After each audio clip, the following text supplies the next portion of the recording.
Hi all, thank you for joining us for our next presentation. So I'm delighted to introduce our next speaker, Anu Tan, who is a Senior Associate at BloombergNEF. So Anu covers European power markets at Bloomberg, modelling power markets to 2050 and analysing policy and economic impacts on net zero. She also tracks short-term supply and demand trends. Previously, she'd spent 15 years as a Malaysian equity analyst before earning a master's degree in energy, trade and finance at Bayes Business School in London. In this session, you will discover how economic and net zero scenarios shape the future of UK energy, as well as learn how PLEXOS and BloombergNEF data forecast wholesale power prices with future insights that help investors, utilities, and policymakers make informed decisions. So if you could all please welcome Anu to the stage.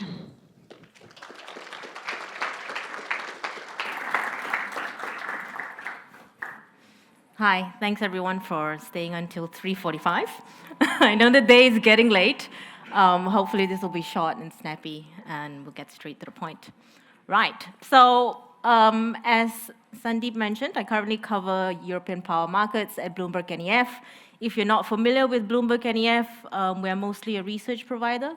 Our core interest is the energy transition, so all of the work we do guides us towards that, and we offer, obviously, insights, advice, data to our customers. So today I'll be talking about the UK power market, which is one of my core markets that I model using PLEXOS. The other core markets that we model using PLEXOS is Germany at the moment, with some ideas, obviously, to expand to different markets as well. But UK and Germany are the main ones right now. So in terms of the content of my presentation, first I'll talk about our process very briefly, probably a slide we've seen here many times today. Then we'll talk about the inputs. Most of these inputs are BNEF data, so I'll explore that a little bit just to understand why we use some of our data and we may not use some options provided by PLEXOS, but we bring everything together on the platform. And are obviously just the outputs and the use cases, etc. What we do with the information and perhaps how our clients receive it or what they do with it. Right, so inputs. So in terms of running the model, this is a slide, again, I've seen several times today. What goes in, what comes out, fairly straightforward, I think, for all of us. So in terms of inputs, we have our own demand inputs at BNEF, and that comes from obviously calibrating with historical demand, understanding where demand is growing forward, and we'll go into a slide on that shortly. We obviously have a capacity outlook as well, and we don't use the LT expansion tool for this. We have our own BNEF bottom-up inputs that go into these models, as well as our thought process on what we think a net zero future looks like. Then obviously we have all the generation constraints that go in. We also take into account policy as and when it matters to the model. And obviously we also have commodity prices that go in. Now it's a least cost system that we model for. And even our demand capacity outlook, etc., that's also taking a least cost kind of pathway. The cheapest gets built first, right? And then our outputs centers around power prices, and then we transform that data just to think about what does this mean for our clients, what should we be thinking about more, what it means for developers investing in wind, solar, etc. Those things we think about. And then obviously we want to see who becomes the bulk generator in the UK market in the future. We look at revenue margins, we compare it to what we think we know about costs, etc., just to make sure that, you know, inputs, outputs, things are jiving. And then obviously we think about emissions as well and how much fuel will be burnt in the future. And some of these fuel burn numbers may go back into our gas teams so they understand where the UK market is in the future. Right, so let's talk about some inputs here. So BNEF has two scenarios in general. We don't like to have too many scenarios. We tend to stick to just two.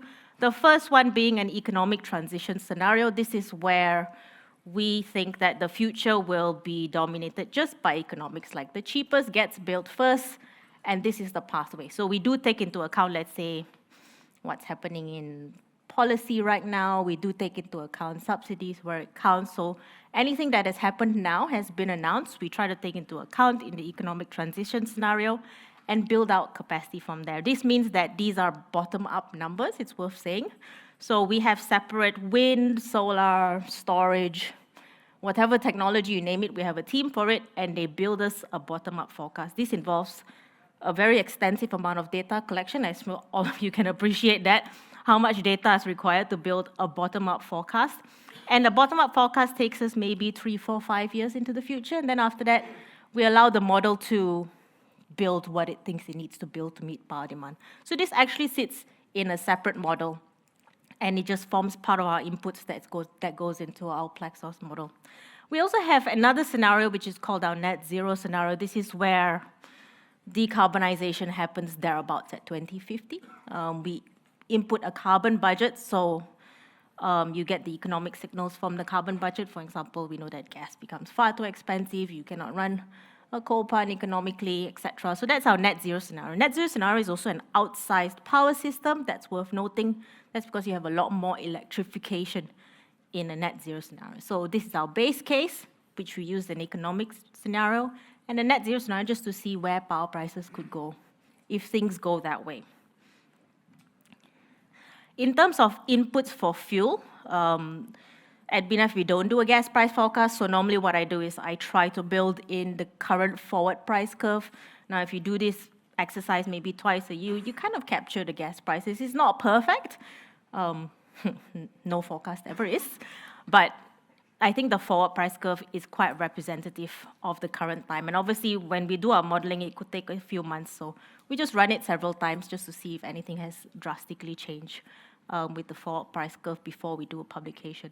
And when it comes to carbon prices, these are BNEF in-house. So we have a carbon team that puts out forecasts based on supply and demand. There are fundamental analysis. And obviously, in the net zero scenario, carbon prices are a lot steeper. In terms of demand, that's also one of our key inputs into the model. We receive it in a yearly format from our energy economics teams. We have some input into where things go going forward. Our recent addition in the economic transition scenario, for example, is trying to look at data center demand, right? So we had to put in like a bottom-up analysis first using some data providers, let's say like DC Byte.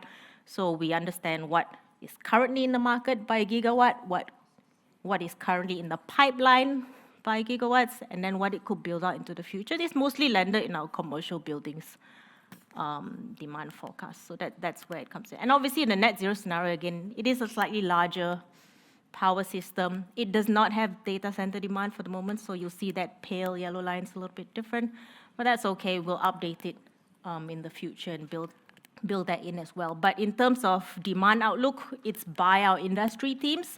So it also has some bottom-up elements and model elements going forward on how demand pans out in the future.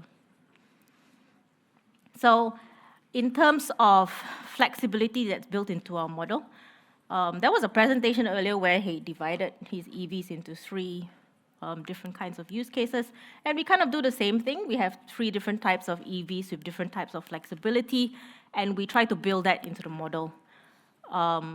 And assume that there is some flexibility there. Conventional electricity demand in the base case is not very flexible. We don't consider that data centers are flexible. We don't consider that heat pumps are flexible, just as a base case outlook. But we do consider that electric vehicles could start to play a large part of flexibility in the markets in the future.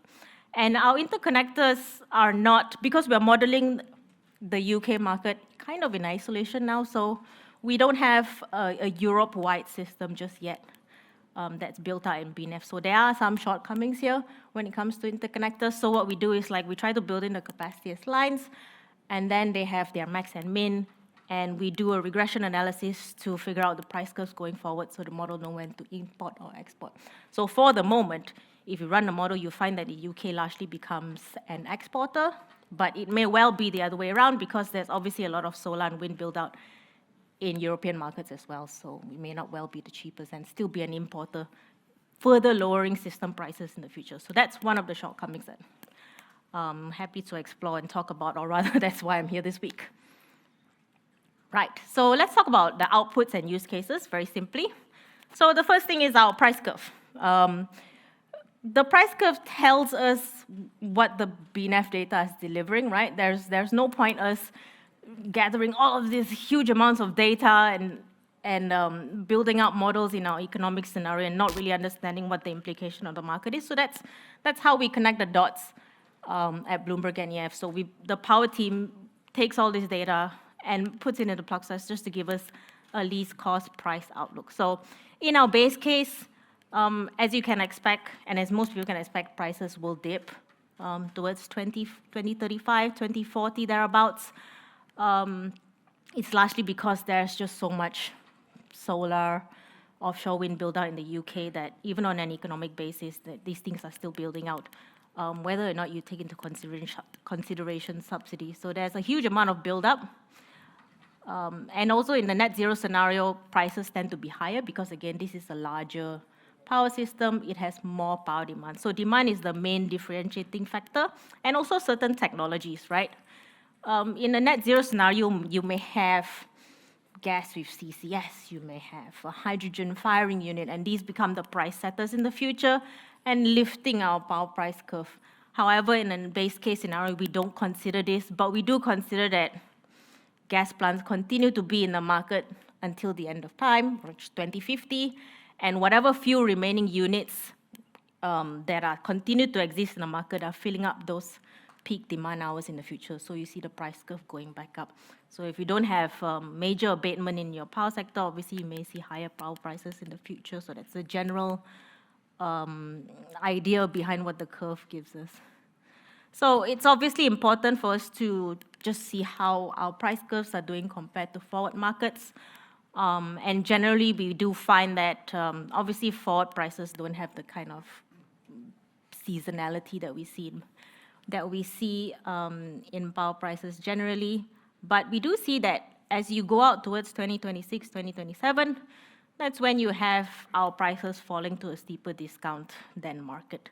Now, this tells us that it probably stems from our wind solar generation forecasts. The capacity build out going forward tends to be a little bit more than what the market would expect. It also could come down to like gas prices, but we try to time it so it jives. But mostly it comes down to, especially in the UK, offshore wind build out that pulls prices down. Now, in terms of outlook, so we based on the capacity numbers that we put in, I mean, wind becomes the bulk generator in the UK. I think we can all accept that as a fact.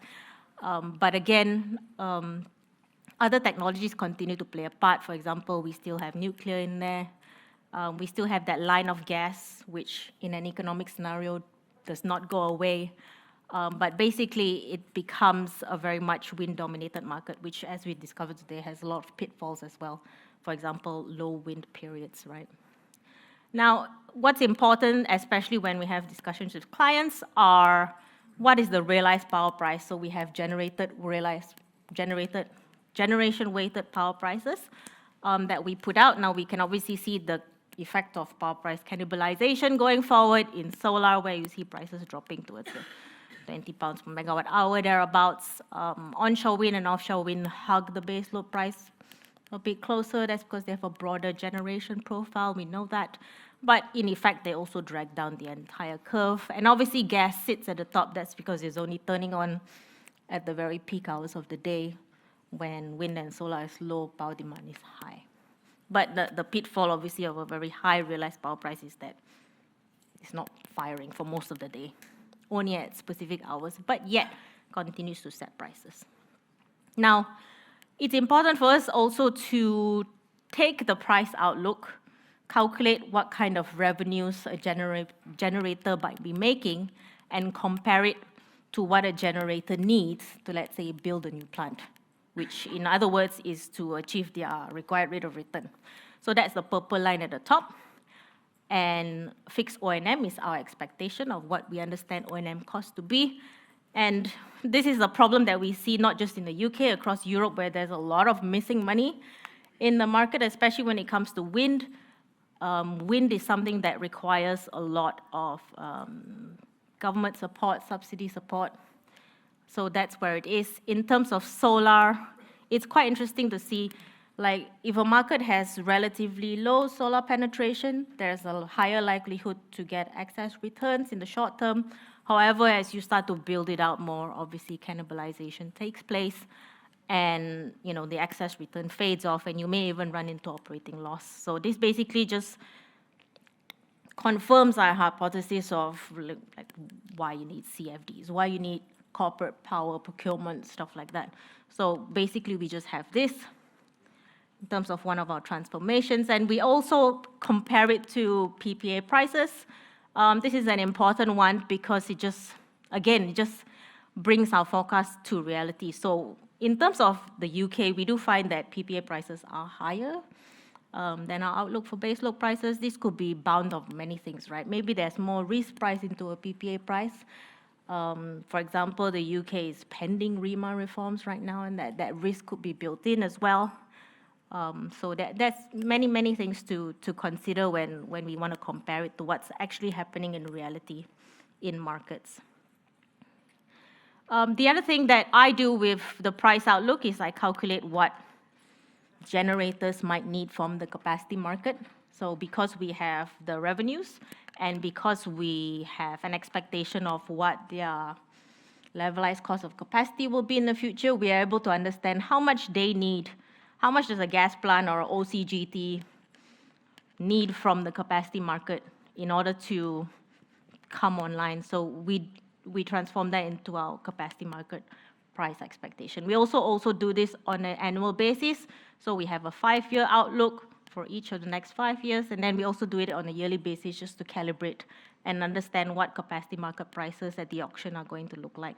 And obviously, battery storage is a key growth area in the UK, and we do find that even with the variability in prices going forward, the amount of arbitrage there is in the market, batteries cannot make enough to get a return in the first few years. They do need, the capacity market is a very important part of their revenue stack, and there could be other things as well, ancillary services, which we currently don't forecast, and maybe other tolling services and stuff like that. So this helps us also understand what batteries require in the future.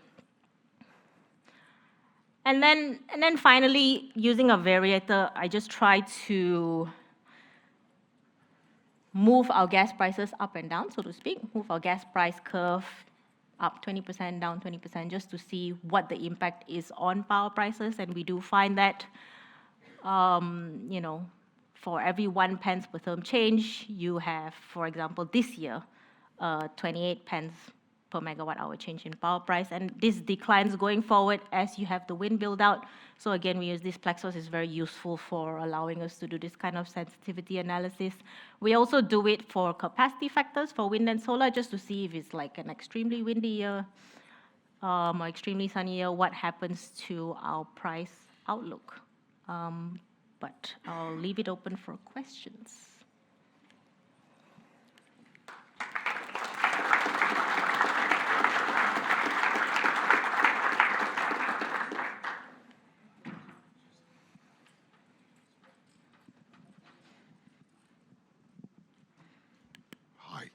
Thanks for that very insightful presentation. So my name is Kunle from Airgrid Group. If you can go back 2 more slides, I saw a very interesting figure. One? Yeah. So the purple broken line. The purple broken line, Can you just yes. explain? Is it the margin needed for new build? Yeah. So the purple. So how we read this chart is this is a point in time chart. So let's say in 2030. In order to get margin needed for new build is essentially your return rate. So if let's say you build a battery comes online in 2030, it's not going to make enough money on the capacity market and the power market to get a return on requirement. So it's not the best outlook, but that's what the chart is trying to show us. Now, I have rerun this chart recently, and the outlook is even poorer going forward. That's because we just have quite a lot of offshore wind coming into the UK market. So I'm seeing quite a depression in prices. But does that explain? Okay, so is it saying that like the margin needed for a new build today? So like if you're... Yeah, today, at the point in time for like 2030, or if let's say it's today, then you look at the 2025. Yeah. So it doesn't make sense to have a battery storage as of today? Well, it doesn't say it doesn't make sense. It just says that you have to be clever about it. I think it just means that you have to have different avenues for building up your revenue stack. Outside the capacity market. Outside the power market and outside the capacity market even, perhaps. Oh, okay. Yeah. Makes sense. So what do you foresee as the other revenue sources? Well, I think there may be some battery optimizers in the room who can say better about what we think about where battery revenues are. But I mean, there are ancillary services, which are, to be fair, quickly saturated if you have too many in there. There are tolling agreements. There are opportunities with perhaps co-location, which we haven't really explored in our modeling, but that could be something to look at, to consider. The gap is big. Yeah, the gap is big.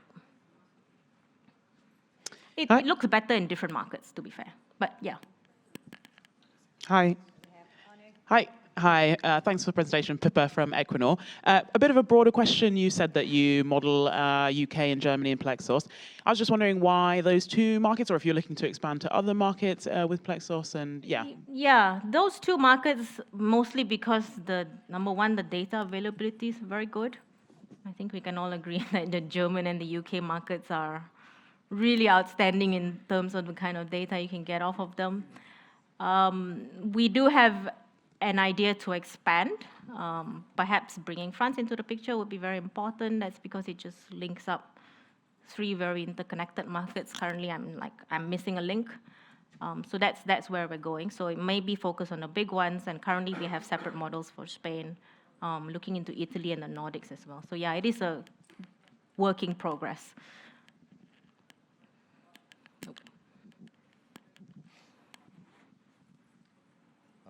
Hello, Alexander from Go to Power here.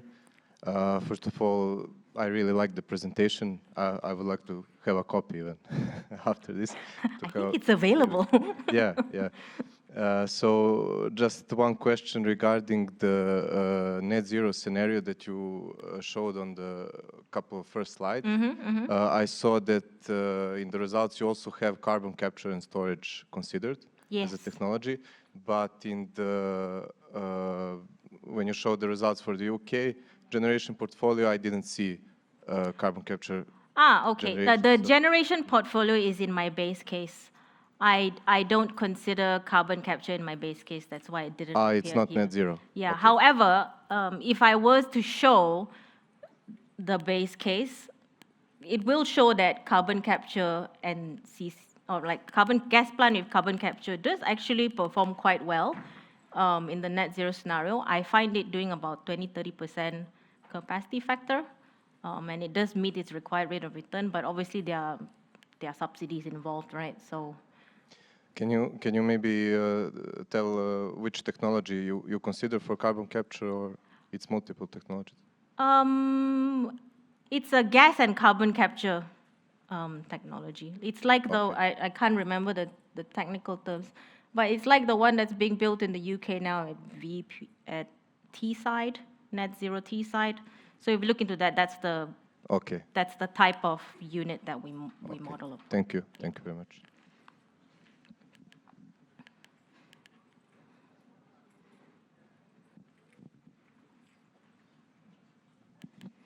So thank you for the nice presentation. My name is Abuzar. I'm from the Eon Energy Markets. In your slide 6, do I understand it correctly that you take the forward price curve for gas your price input fuels, right? How often do you run this model? I run it twice a year, thereabouts, but the modeling process can take me about 3 to 4 months. So I'm always updating during the time. So when it goes out, I think that's, to be fair, if you're asking about that I find that to be a pitfall of my model. However, I think in the UK, as you start to go towards later years of the outlook, gas becomes slightly less important. So we're quite comfortable with using the current gas price curve, then with inflation. Yeah. But I mean, what I'm getting at is this forward curve, specifically for your gas and also for carbon. Yeah. It has a lot of risk premiums in it, right? Yeah. It doesn't really represent your. Yeah. So, and it also depends on the day when you want to choose it. Yeah. Your total whole policy. It can change. It can totally change, Yeah, right? it can is a change. Trump tweet. Yeah, it And can I guess- change. I mean, like one crisis was enough to throw us way off. So I'll be very fair about that. It's not the most perfect way to do it, but for now, without having like an in-house dynamic view in gas prices, that's where we land. Yeah. Perfect. Thank you.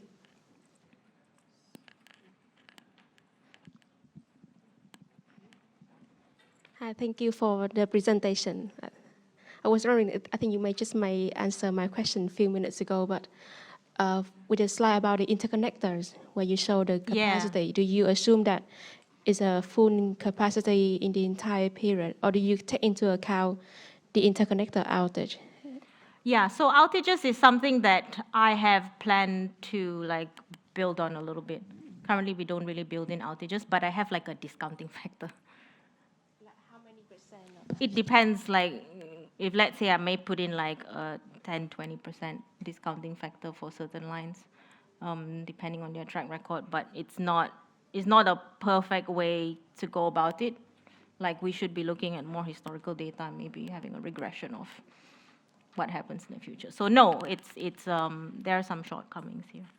Yeah. And that doesn't include the loss factor as well? Yeah, it doesn't include loss factor. Okay.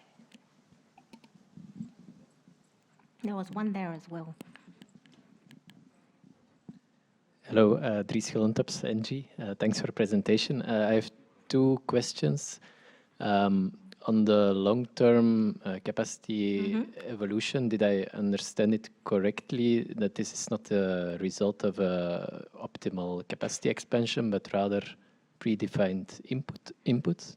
The predefined inputs are probably about 5 years out, thereabouts, and there may be specific things. For example, when we think Hinkley Point C will be built, that is like forced into the model, right? When we think net zero T site will be built, that's forced into the model, or when we think Sizewell C. So for the first 5 years, the wind and solar outlook is definitely bottom up, like it comes from our technology teams. And then after that, we're allowed, the model is allowed to build to meet demand in its least cost manner. Okay, Yeah. and a second question on the slide of the capacity price. Could you maybe clarify what is the marginal technology setting this price post 2030? Because it seems very high. It does seem very high. That's because in this particular outlook,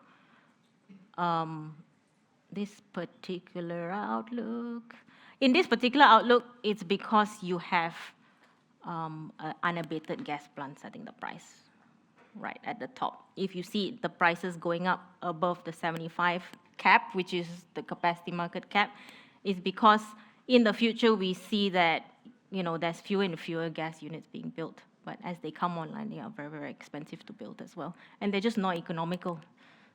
So they have to demand a very high price from the capacity market in order to just make bank. So that's why you see it going up quite a lot. But if you look at the euro per kilowatt per year, it's much higher than the annuity of a thermal plant, no? It is, which is why we say it as the price that they need, as opposed to the price that they can actually get from the capacity market, right? The capacity market currently has a cap of 75 pounds per kilowatt per year. But we are saying that if a generator needs to come online, a gas generator needs to come online in 10, 15, 20 years' time, they're going to need more than that. Yeah, we can discuss further if you're giving me a confused look. Right. Unfortunately, I think we've come to the end of that, but I know, Anu, you'll be around, won't you, to answer some questions. So thank you for that. If you could all join me in giving a big round of applause for Anu. Thank you.